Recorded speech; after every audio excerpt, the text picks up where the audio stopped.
Coach, we look back on last week's tape against Texas Southern. What jumped out at you about what we did really well?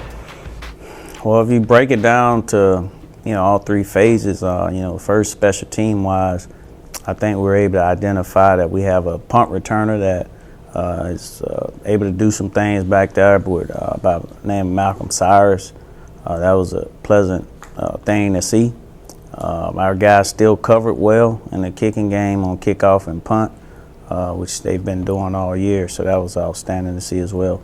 Offensively, we've really tried to establish the run the last 2 weeks, and our offensive line, they've done a good job of, blocking, taking ownership and what we're trying to do. Our running backs, I thought all 3 or 4 of those guys ran hard. I thought Isaiah Crowell ran hard. Malcolm Cyrus came in and ran the ball hard. Rodney Cross ran the ball hard as well. So we were good, in running the ball. And, of course, whenever you're having long runs, that means guys are blocking on the perimeter, so our receivers did a good job. Defensively, we've talked about getting turnovers here really all year, but we've really emphasized it over the last couple of weeks. And our defense have stepped up and gotten turnovers, and it's just about being around at the ball. Good things happen when you got defensive guys arriving at the ball, and we're able to get turnovers. And when you get +5 in the turnover ratio, or +3, or whatever it may be, you're gonna have an opportunity to win. Return game has not been a strength for us. Malcolm had a big punt return late in the game. Talk about, obviously, it was a strength of his coming out of high school, right, what that dimension can bring in the return game. Yeah, if you get you a guy that can average a first down on punt return, 10 yards or so, that's a good average. But here in college, with everybody doing the spread punt and all that stuff, it becomes a bit harder because you're getting a lot of man-on-man coverage or whatever. But Malcolm Cyrus is a guy that we believe gives us an opportunity to average at least 10 yards, and then he has the ability to break 1 or 2 of them. So he's playing with a lot of confidence now. Coming out of high school, he was a young man that, I think he scored 10 kickoff punt returns his senior year in high school. So that's an outstanding stat. We know that he can do it for us, and we want that to be a strong suit. Whenever you get a guy that can get the ball and give you positive field position, that's going to really help you. You mentioned about the running game and the stable of backs that are doing well. Obviously, Isaiah's had 2 really big games. Talk about some of the power elements that have been added to the running game. Yeah, when Isaiah got here, a lot of folks are wondering if we've changed our offense, which we haven't. We've always had these tight plays here, but when you have a running back like Isaiah, that's when you want to go to those plays. And obviously he's a strong runner. He runs with the forward lean. He's explosive, and he can take it the distance. So, just after a couple games and trying to find what he likes and what fits within our offense, we've ignited our fullback, Chris Gilzine, who, comes in when we're doing a little bit more downhill running, a guy that's going to help us when we're running power, our lead, and those type of plays. But these guys are running the ball hard, and when they are running hard and they're picking up positive yards, you want to be able to give it to them more. So those are the things that we've tried to change a little bit so we can be more productive in the running game.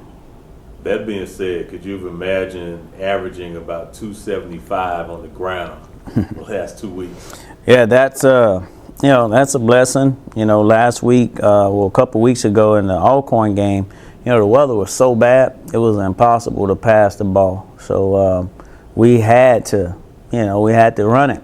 And again, kudos to the offensive line and the receivers.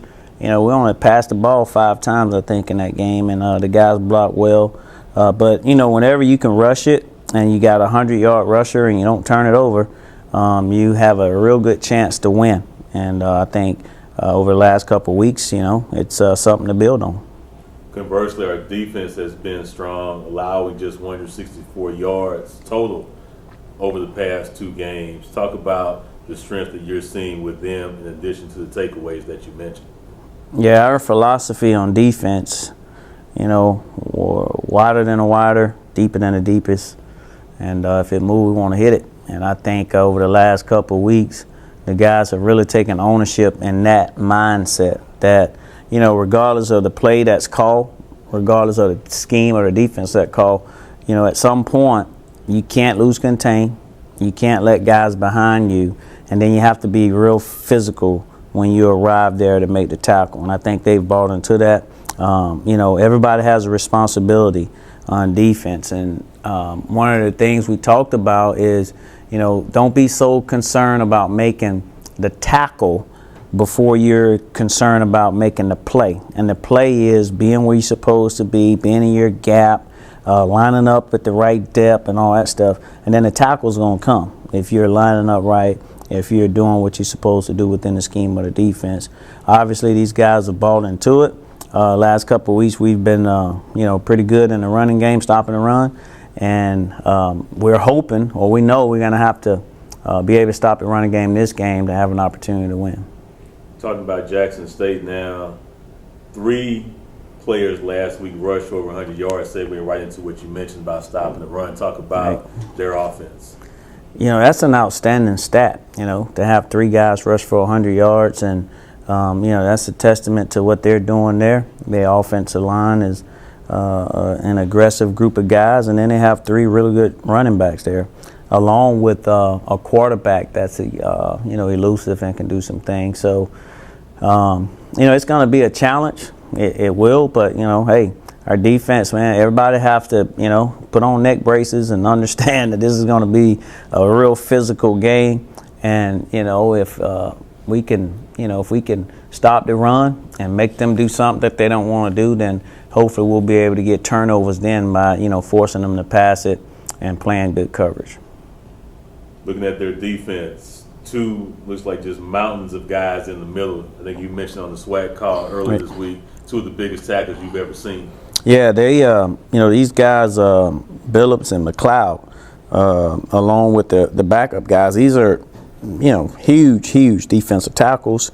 They're gonna try and push the pocket and put your center guard back on the quarterback. I mean, every once in a while you'll see them use a different pass rush move or something like that, but they're big guys, and we got to make sure that they're accounted for in our running game as well as our passing game. They both have been solid players for Jackson State here over the last couple of years, and we got Edmond, who is not the biggest guy, but I love Ed's fight, and I believe he'll be up for the challenge as well as our 2 young guards. And then, of course, with Taryn and Tovar on the edge, having to deal with a guy by the name of LeBeau, who we believe is an outstanding pass rusher. Going to this game, both Alabama State, Jackson State looking up at Alabama A&M with that game on the horizon. Hornets come in with 1 loss in SWAC, Jackson State with 2. Talk about the magnitude and importance of this game.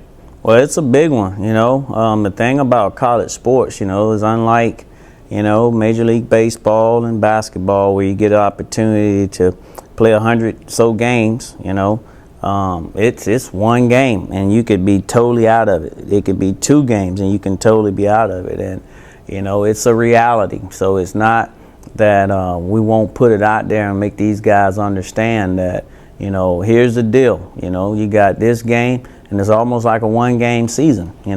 Naturally, the rest of the season means a lot to us, but if we want to achieve our goals of representing the East and the SWAC championship, then we have to take care of this one. And if we don't, things become a little bit dimmer. So we'll make it important to them. We'll express to them how important it is that we come out and take care of our business. We want to have some physical opportunities, in the game, and hopefully we can come out and win an edge. Kind of a budding rivalry between the 2 schools. We've been fortunate to win the last 2 games. Talk about the Alabama State-Jackson State matchup. Yeah, well, first, it starts, Coach Comergy. We have a lot of respect for him, and of course he, coaching over at Tuskegee and, playing games against him when he was over there, and, both teams really trying to compete for an opportunity to represent themselves in at school in the SWAC championship. So it has become a real physical game. There's been a lot said about the two matches that we've had the last couple of years, and I imagine this one this year will be the same.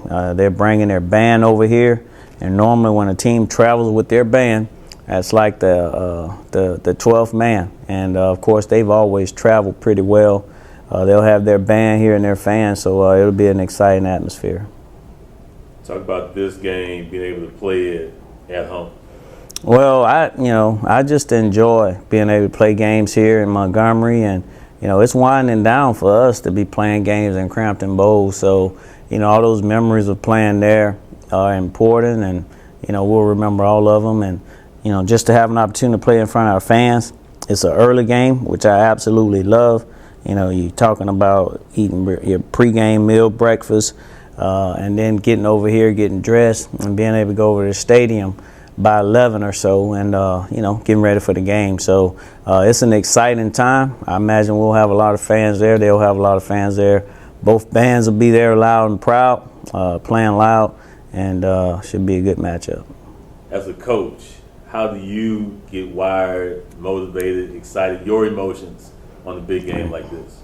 Well, I usually try to stay a little monotone with my dealings. There's stuff that I listen to, whether it's guys speaking about accomplishments or music or whatever.